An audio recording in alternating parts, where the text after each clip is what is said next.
Dr. Tovah P. Klein is a child psychologist, professor, author, speaker, and authority on early childhood development and parenting, blending academic research with practical guidance.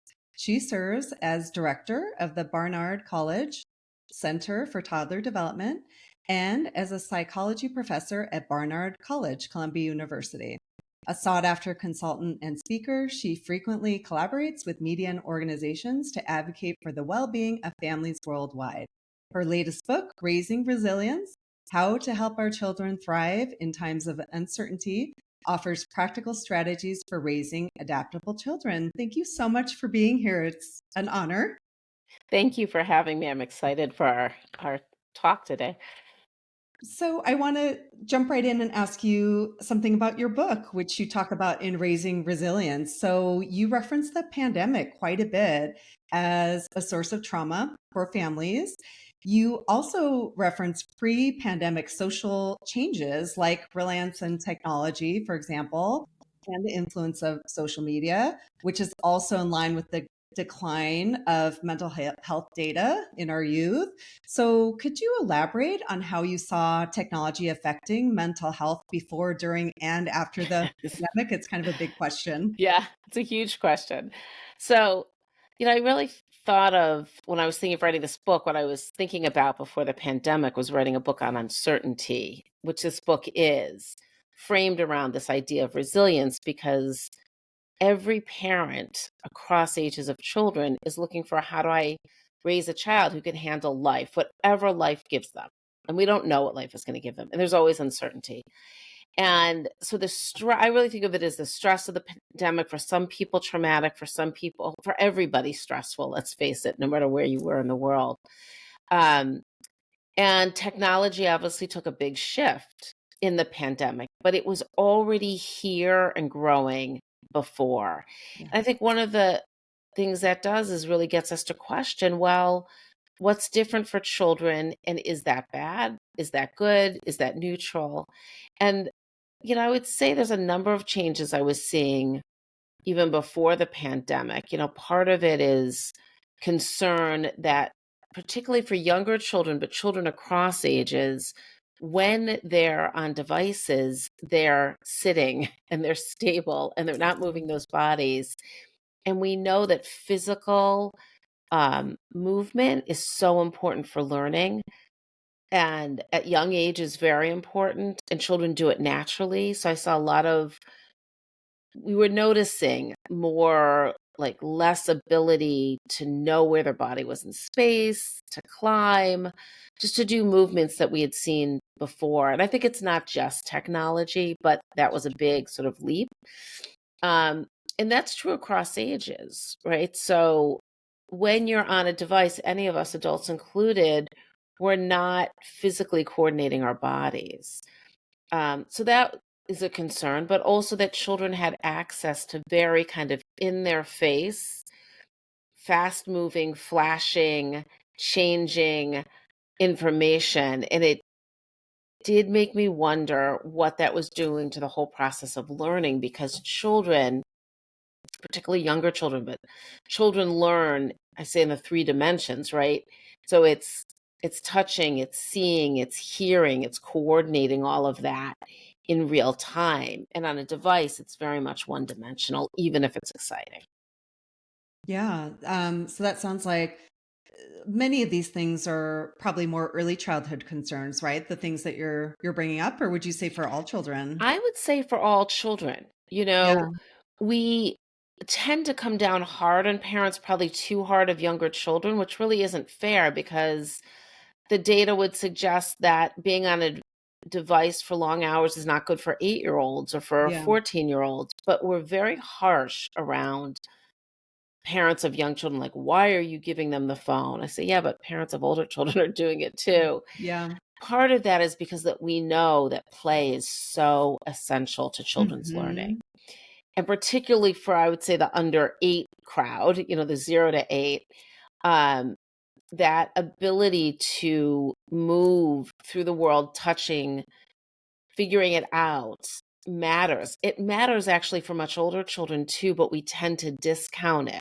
Yeah. We tend to say traditional learning or sitting in a classroom and listening is okay, even for elementary school children, when in fact being engaged hands on is what propels learning. So for young children, they naturally do that because they play and play and play. And that's body, mind, head, heart, it's all of it. And that's where they start to get a sense of themselves and how to handle emotions. But if you think about the media sort of onslaught on devices and this idea that there's a lot of concern about the numbers on anxiety and depression, that's not young children. That's middle and older children. Yeah. So then we know that sitting, being on a device, having access to lots of information as children get older that is probably not what they should have access to is not helping them. Like too Yeah. much information is not necessarily a good thing. Yeah, I know. I remember, I think it was Dr. Lemke talked about this. I'm sure there's others, that this idea of like too much choice, too many possibilities is actually stressful. It's stressful Yes. for all of us, but particularly for kids. Yeah. So it reminded me when you were talking about that point. That's so true. Yeah. Because you get agency when you have some options and you can pick one. But if Hmm. you have many, many options or what feels unlimited, sometimes I'm on the computer, I'm like, are those unlimited options for that flight? Or is it, Yeah. what's the reality here? But we tend to get anxious. We tend to get into, I'm not sure, should I go right or left or down the middle or a little of each? And we help children when we give them some limits. So for younger children, that's really around, would you like to wear this outfit or that outfit? Hmm. But when it comes to learning and older children, even in the elementary years, we don't give them unlimited possibilities of how to solve a math problem. We Yeah. help them narrow down to a few strategies Right. and then encourage them to try two strategies. We don't say, let's come up with 10 ways and try all 10. It would really overwhelm them. And when you then figure it out because there's some structure or limits there, the child feels great. Yeah. I just figured out that puzzle. I solved that math problem. It's a great feeling inside, and that's what keeps propelling them to want to learn more. Yeah. Interesting. Okay, so can we touch on the idea of screen time, which I almost don't like that term because to me it's like, well, what are you doing on there? Are you Yeah. scrolling TikTok or are you doing math homework, right? Those are two very different things. But let's talk about it in the context of the pandemic.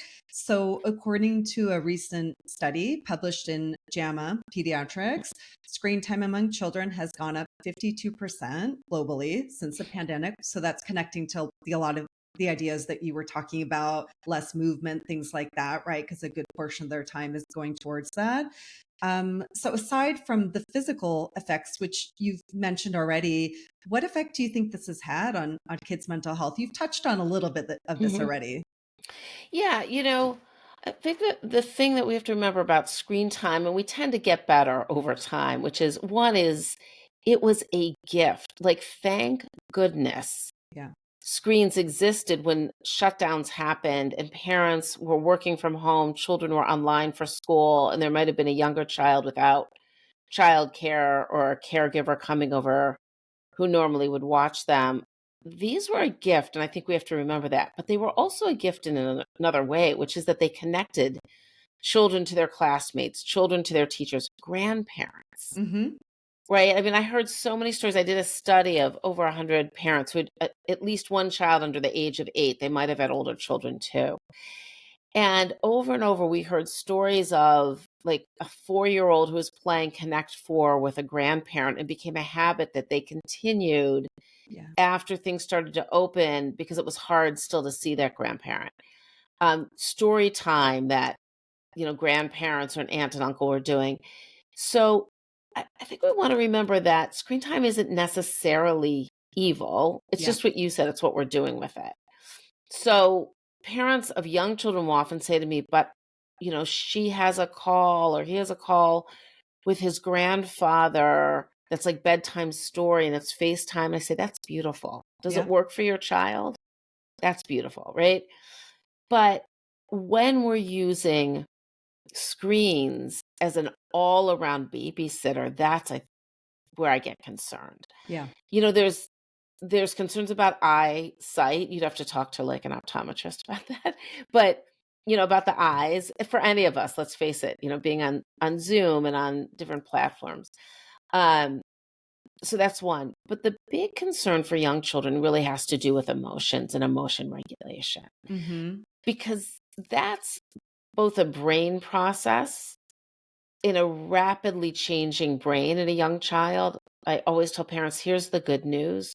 Brain development is going forward, even if your child has hiccups, even if your child is neurodiverse, except in, some cases, but a small percentage. Mostly brain development is getting better, even if they take steps backwards. Mhm. The big part of that brain development is handling emotions. And that happens in the context of the relationship with your main people, which is usually parents. And so when screens enter this, it enters another control battle between parents and children. It's very hard for many children, not all, but many, to switch from being on a screen to being back in life, Yeah. right? So getting the iPad away, the phone. Um, so that's one, but also we tend to, as adults, use it as a pacifier. Yeah. Like, oh, don't get upset, don't get upset. Here's my phone. Mhm. Again, during the pandemic, I would excuse everybody, but now we're not in a pandemic. Mhm. And so, why is that a problem? Because every time a child gets upset, they're actually getting, this is our opportunity. They're getting practice in, these are hard emotions for me. I'm overwhelmed, or I don't like what this feels like, and I need help coming back down from them. Mhm. So when we just hand them a screen to, really, it's to pacify them. And I think we all need to say that to ourselves. Like, yes, I might do it, but I have to know why I'm doing it. Yeah. It takes away what's really a prime opportunity, which Yeah. is for the parent to learn how to connect to them, even when it's a real challenge for the parent, and eventually help a child calm down. But it may take 20 minutes for that big tantrumer or Sure. more, right? Are there times you wanna use a device? Absolutely. There might be times you're in a line that's so long and you can't get out of it because you need to be there, whatever it is, and you say, "You know what? I'm gonna use my phone right now and let her play that game or look at pictures with her." But you have to first say to yourself, "Why am I doing this?" Okay, be light on yourself. But when it becomes a pacifier, we actually take away the opportunity, that's a tough one, to help children through negative emotions. And that's what they need. They really Yeah. need us to help them through these emotions. We'll help them through it, but then ultimately have them figure out how to regulate themselves, right? Like, I'm bored right now. How can I, sit in this feeling and move on, right? Isn't it both in a way? Yeah. So boredom is one of those things that gets like a bad name. Yeah. And I said it in my first book as well, how toddlers thrive. And then I talk, in many ways about it in Raising Resilience, which is that what we consider boredom is often a time for children to consolidate information or Yeah. just to stare off in space, to wonder, to imagine. And so often parents come to me and they're upset because their child says, I'm bored. Mhm. And I always think of it as like, no, that's again another opportunity. Can you tell I'm an Mhm. optimist? I have 3 children, they're grown. I've been there. I know it's frustrating. But when children say I'm bored, it's actually a time for a parent to say, that's okay. Yeah. Right? I call that downtime, honey. And I'm sure you'll figure out what you want to do next. Can I just have the phone? Actually, not. Yeah. Like, we don't have to come at them head on, but to say, I hear you, but boredom's okay. Mhm. If we're okay with it, they tend to get okay with it and not even call it boredom. They Yeah. might say, I don't know what to do right now. You say, oh, okay, well, what are you thinking about? Or, I remember something you enjoyed yesterday. Do you want me to tell you what it is? You can play a guessing game. And they might say, no, no, no, I don't want to do any of that. No, I don't want to go outside. And you say, okay, well, I think you'll figure that out. Yeah. In our material, we actually teach them about this idea of the eureka moment, right? So, Sir Isaac Newton's the most famous version, but it's the reason why we get ideas in the shower or in the car, right? And that's Right. because we're bored and our mind wanders. So, Yeah. even framing it that way, that, hey, Yeah. this is an opportunity. Your brain needs to do this. And your brain isn't dormant, by the way. It's just Yeah. activating a special part of your brain. I think it's a really interesting reframing of that too. But from my understanding, boredom on the pleasure pain balance is more on the pain side, right? Which is why it's kind of hard for the kids. It almost feels painful to them, right? And You hard know, for the parents to watch. I don't know, honestly. Yeah. My sense is that it's more painful for the parents, if you Yeah, want I to know the agree. truth. I agree. Because if you interpret it negatively, then you're like, something's wrong and I must not be a good parent. There's Mhm. some version of that. Yeah. But if you say, boredom's part of life, then you don't snap at your child. You don't think, what a spoiled kid. You don't get mad at yourself. But you might say something like, yeah, boredom happens. Yeah. It messages to the child, I'm there with you. Or the child goes, Mhm. I don't like being bored. You can empathize with that. Yeah, it doesn't feel so good. I think you'll figure this one out. Or I do see the puzzle you were working on yesterday over there. If you want to do it, let me know. Yeah. So it can be like a mixture. Mhm. But I think what parents can think about is that in those moments that we call boredom, I think it's often downtime for Yeah. children. Yeah. And we label it boredom and we almost hand it to the child, Yeah. right? Why are you bored? What, don't you have something to do? But if we respected that sometimes children just sit back or they watch, they want to observe what's around them, or they're just chilling out. Yeah. That's good. That's No, it is. really good. Yeah, I mean, I'm Gen X, so we grew up conditioned for boredom, right? There just wasn't things, so you had to Yeah. figure it out. But I think even with parents my age, we've all adapted very quickly to never having a downtime ourselves. Yeah.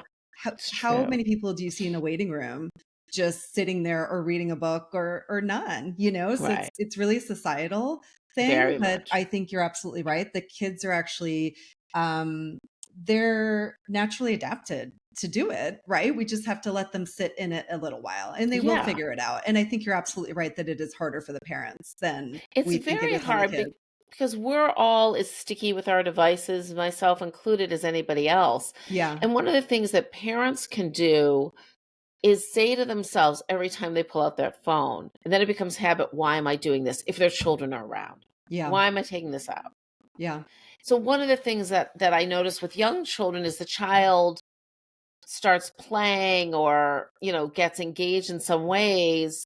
It's almost like the parent is bored and they pull out their phone. Mhm. Or you're standing in the grocery line, the child's in the cart, you pull out your phone.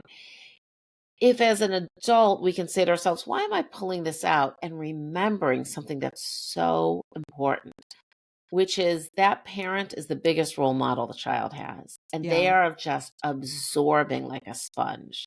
Yeah. And what they absorb is when there's downtime, get on a device. Yeah. I know we do a lot of parent eds, and parents don't like to hear this, but we do talk Mm-mm. about modeling. And there are studies that connect the dots between problematic use and parents going down the Yeah. kids. I mean, it's logical, it makes sense, but I think a lot of times parents do have a hard time with the, oh wait, I have to do it too. Yeah.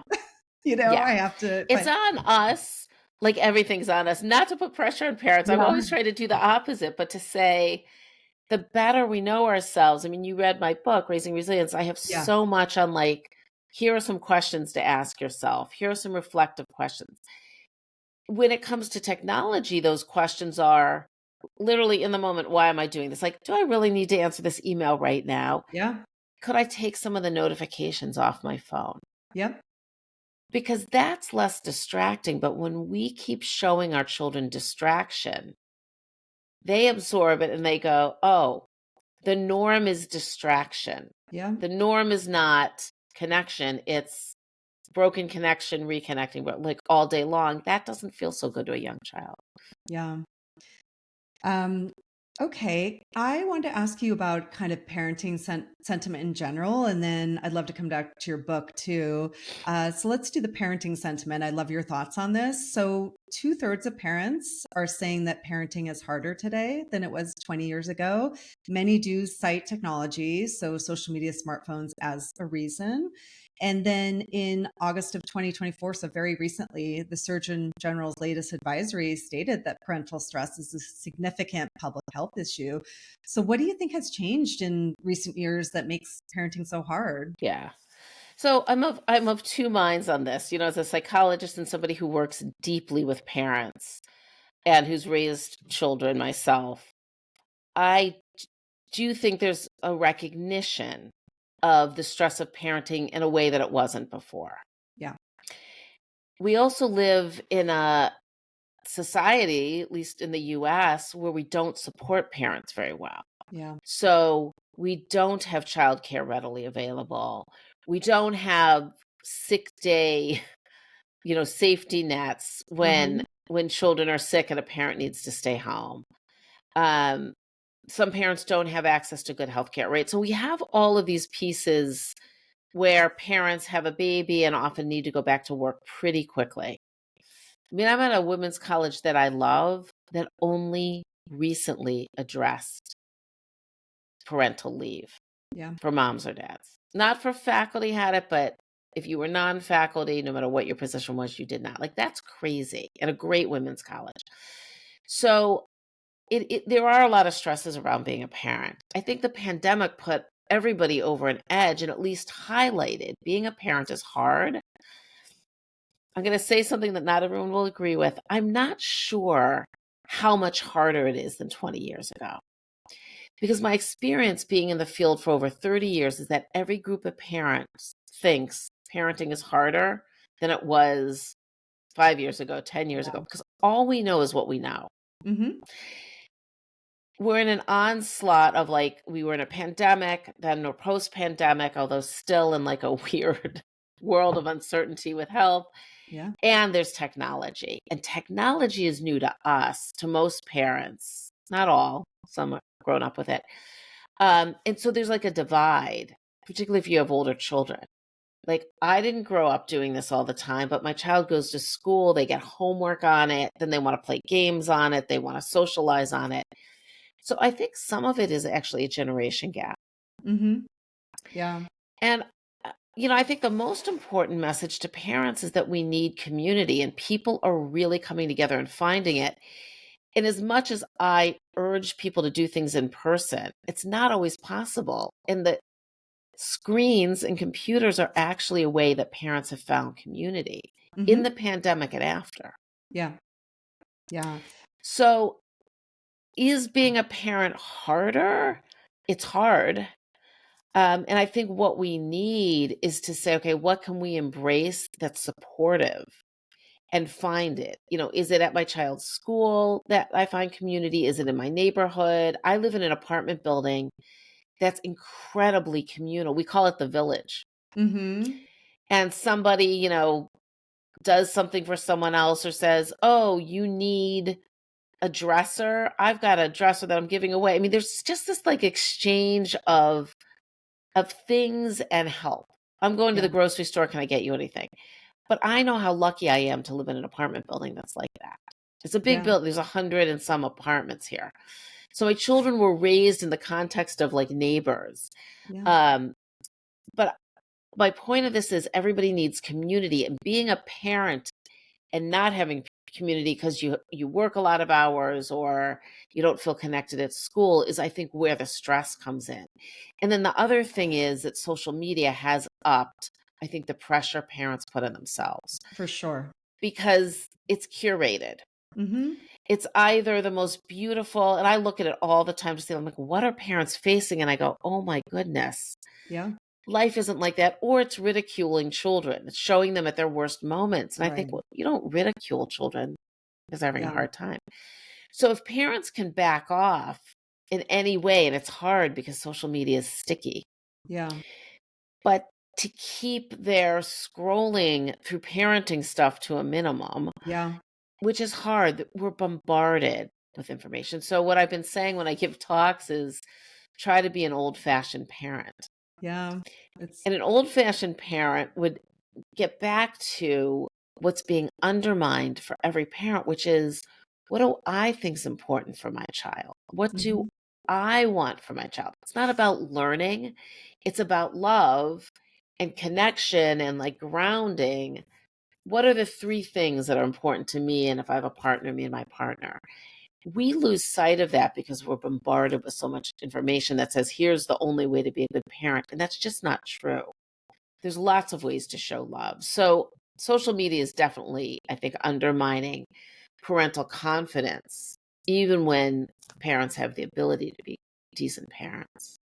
Yeah, I mean, I think you're absolutely right. And I've talked to other experts about this too, that often it's more of a perception of it being harder, Yeah, right? Because of what you're talking about when you're going on Instagram and all you're seeing is all the amazing activities that other parents are doing with their kids or great places they're yeah, taking them or whatever. I mean, you're going to get into that comparison trap and feel terrible about you yourself. feel I've done it terrible. personally. I had to stop. I had to, take Instagram off my phone, just do it for work. Like it was really affecting Yeah, me. So I do think there is a perception. I do, my kids are 8 and 11. I do think it's harder in the sense that the workload for parents is harder in managing technology, right? Like yeah. a It's generation one more before, thing, and it's a big right? We thing. didn't have to oversee parental controls on apps or look up every video game that they want to play to check for safety or monitor the thousands. We talked about the abundance of choice earlier, Hmm. right? Like all those different things. It's insane. And I'm in the tech industry. I feel overwhelmed by it. So Yeah. I can't imagine just a regular parent kind of trying to navigate this all and help their child make good choices. I think in that way it's harder. But yeah, I think you're right. Like societal, if we zoom out from that, every generation has their challenges for sure. Yeah, There's and this is I would yeah, say this is our story, right? yeah, This is a group of parents, you, your friends, people with younger children who are raising children in a technology world that's new, but it won't always be new. yeah. That's the good news, No, right? it's And it will true. get more nuanced, Yeah, will get better. But what you're also pointing to is the need for parents to really feel like, which is hard, I'm the one who's in control of the yeah, technology. I make the decisions. yeah, And you pick a few things. Is your child going to be disappointed? Yeah. Like we were yeah, the family that didn't have access to all the cable stations. yeah, And I remember one of my children coming home and saying, "Well, I watched SpongeBob at my friend's house." And I said, "Great," because we didn't have Nickelodeon in our package. And I said, "Great." And he said, "Now I know enough to talk about it when other kids are talking about it." I yeah. thought that's pretty smart. Mm-hmm. But they could have pushed and everything else. We weren't getting those other cable networks at the time when that was how a lot of information was conveyed. So I think for parents to know that they can say, here's our tech rules and we're keeping it to a minimum and that's okay. Yeah, And children can be mad and you can say, you can be mad. That's how we do it.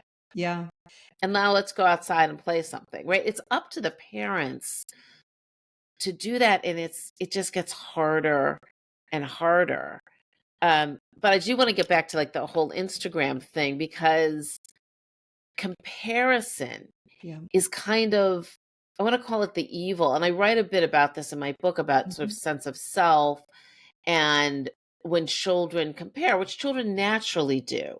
But how do we help them have a sense of I'm okay? They get that from the parents. Mhm. Yeah, that was a rough day. I'm still here for you. Mhm. The more people compare, the more undermined they feel. Yeah, for sure. All the more reason to have very clear rules and limits about social media and not worry when your child says, I don't like you or I hate you for not letting me have your phone today. That's Yep, okay. right. Yeah. I mean, I think that touches back on what we were talking about earlier, which is the less is more idea, right? Like the less you give, the less you have to oversee Yep. and the less stressful it's going to be for your kid, even if they're mad at you, right? Yeah. And Even I if they're love mad. your story about the your kids in SpongeBob because I'm dealing with this now with my sixth grader who doesn't have anything. and I'll say, what is the trend? Let's look it up together, Yeah. just so he can be in the know. Yeah. And I mean, luckily I'm a social media marketer, so I kind of am aware of the trends already, but I'll be like, okay, let's look up this silly thing that you heard. And then I'll Yeah. go, oh, that's this trend. And then he can go back, like you said, and have enough knowledge to where he can Right. get by socially without having all the other, negative parts that come with Distraction. it. Yeah. So Yeah, and then you're letting him in, which is what you wanna do over time because you're socializing him to live in a world that's gonna be filled with technology, yeah. but you're also saying it's just one piece of life, honey. Yeah, It's exactly. just one piece. And we'll get to it. We will get Yeah, to it, I promise. Okay, and then so I just want to circle back to one more idea which I loved from your book, which is this idea of enough mothering, which I think somebody else came up with the idea, but you talk about that a lot, that term anyway. yeah, And that is that perfection in parenting can actually be harmful as it hinders a child's ability to form resilience. Is hopefully yeah, I'm getting that correct. yeah, So I want to kind of build on that and talk about this concept of surveillance parenting. I don't know if you've heard that term, mhm. but that is where parents are using technology to monitor Oh, right. children's activities, behavior, location. So, how do you think this affects resilience? This is a really big question for me because I have my own hypothesis on it, but I want Yeah. to hear your expert insight on Yeah, this. it's something I think about a lot because parents start in the cradle, the crib with, video access to their children, to Yeah. their babies, which, might have safety components to it, but also it means there's not a lot of distance between us and them anymore. Mm-hmm. And then as they move out in the world, and I talk about it in my book, I talk about this string that we let the string out further Yeah. for the child, and the child pulls on it. Teenagers do too. I need you. Yeah. But when we're sort of all knowing, or we think we're all knowing, which we're not, but we're tracking them, we're not even giving them a chance to develop on their own Yeah. outside of us because we know way too much. And independence is going out there and making some mistakes and coming home to somebody who goes, yeah, that does sound like a mistake. I'm Yeah. still here for you. Um, so the idea of good enough parenting comes out of D.W. Winnicott, who I got to go back, in writing a book, I can choose what I read. I read a lot on stress and the neurobiology of it. And I went back and read Winnicott, who in the 1950s was talking about perfection as being very harmful. He was writing about babies and mothers, but you can then extrapolate to children and parents, which is that it's through the imperfections in a loving relationship that the baby starts to learn, even when my mommy can't read my cues right away, eventually she does, and we come back together. Yeah. Children get this all the time because we don't always do what they need or figure out what they need. Some children are trickier than others just to figure out what their needs are. But if it's a loving relationship, the message to them is, I'm here for you. I'm going to try to figure out what you need. I don't always get it right. Mm-hmm. So when we back off of ourselves and are lighter on ourselves, we actually become a better parent. Mm-hmm. Then we have to say to ourselves, why can't I give this child some latitude? Because if you know everything your child does, there's no way you can not question them, correct them, go to the teacher, like whatever it is. Not that you're going to ever know everything your child does, but as Yeah. children get older, we need to let them have some more independence. And so that's when you have to start to figure out, well, how much do I want to monitor that, and how much do I want to let them walk next door to the neighbors? And, it used to be that they would get a cup of sugar. I don't know what they ask the neighbor for now. Can they walk 2 houses up to play with their friend, and can I trust that they're going to get there? It's really our own anxiety that basically the consumer market is played into. Yeah. And we're fearful and we're anxious, even in a world that is not as bad as it's portrayed to be, in terms of crime and stuff like that. So when we're anxious as parents, who wouldn't want to jump on the more information I have, the better? But I think it ups anxiety. For sure. I've heard that from multiple experts that it's more about the parent anxiety than anything else. Yeah, But I've also heard that it's also anxiety inducing for the kids, because very. parents are logging into homework portal and saying, micromanaging. Like, I can't think of a better Yeah. nicer way to say it, what their kids And are you know, doing, when they're doing it. Yeah. we literally rob children of the opportunity to become their own person. Yeah. And Yeah. then I see it at the college age. I have incredible Barnard College and Columbia University students. I've had them for 30 years. They're just incredible people, but many of them have a high level, not many, some of them, of anxiety. And some of it, I think, comes from then they get to college and now they're really being asked to be on their own, but they've been monitored until then. Yeah. They haven't been So either able to they go practice. wild. I see Yeah. them on Saturday night going out. And if they do, they need to do that. Um, but they're also anxious about every assignment and everything else. And that's not good for anybody because thinking across the ages is about ideas and having an idea and trying it out and getting it wrong much of the time and then figuring out how to do it another way or who to ask for help. So we don't really want to deprive our children of that. I don't think anybody means to. Yeah. But when we're not aware of our own fearfulness and worry, we then try to control our child, whether it's their movements or their behavior, and we're not giving them a chance to become their own person. Yeah. I mean, going back to, I mean, I'll be completely transparent. I kind of raised my kids Gen X. Like, yeah, we do tech, we do everything else, but I really try to kind of channel how I grew up and kind of think about the things I got to do, Yeah. which they don't get to do, by the way. Ride their bikes in the street, play freely with their friends, things like that. But one of the things I think about a lot, because my son's in sixth grade and he doesn't have any of it, is first of all, he's never in a situation where he's not supervised, right? So for me, I don't even see a need. But also, I kind of back to your resilience in your book, like I kind of don't mind that he's uncomfortable for 5 minutes when I'm late. I think that's okay for him to feel that and then be Yeah. looking out for me and thinking about, his place in the world or what would he do, Yeah. if something happened. Like, I think these are all good lessons. And I think I've told this story before to somebody else, but my son plays tennis and we always make a plan for pickup. So that's the other thing is we have to make that plan. And one day his dad took him and they didn't make a plan for where to pick him up. So for about 10 minutes, he started to get pretty worried because he couldn't find him. Everything worked out. And it was a really good opportunity for me to say, I'm sorry that happened, but like, we talked about it. So what would you do next time? Because I had told him, go to the pro shop if Right. you have a problem. And so I will bet you that will never happen again. I will bet you he will know what to do next time this happens somewhere Right. else. So It, just yeah. let me just to add to that. It's Yeah. these moments that I talk about in the book is I really Yeah. see them as a gift, Yes. which is there's no terror here. This is not a crisis. It might have felt like a crisis to him, but Yeah. it's a stressful moment. And when we harness those stressful moments, even when they veer towards a crisis, we say, well, how do I support my child in the way that you did? Like you basically said to him, you were still okay. Yeah. You were worried, you were still okay. Yeah. That's literally practicing the stress, which every child needs, because otherwise they can't take even minor risks in life. Yeah. They can't make decisions, and learning and growing is all about decisions. Yeah. And if you think about what resilience is, it really is this ability to say, I've had worries before. I've been in situations like this before where I wasn't quite sure what to do, but I figured it out. Yeah.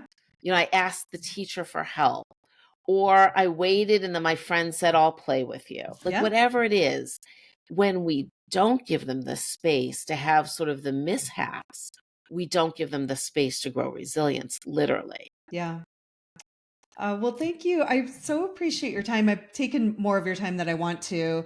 And I told you this offline, but I just loved your book. I think at first I thought it was just early childhood, but you go all the way into the teen years. And I just Yeah. think there was just so many things that I learned that I'm already using in I'm my so day to day. And glad. it's such an important concept for me because as a parent, having resilient children is probably one of my number ones. So Yeah. thank you for your time today and for your work. And I'm just so appreciative that you gave me your time. Yeah. Thank you. Thank you for having me on. Thank you.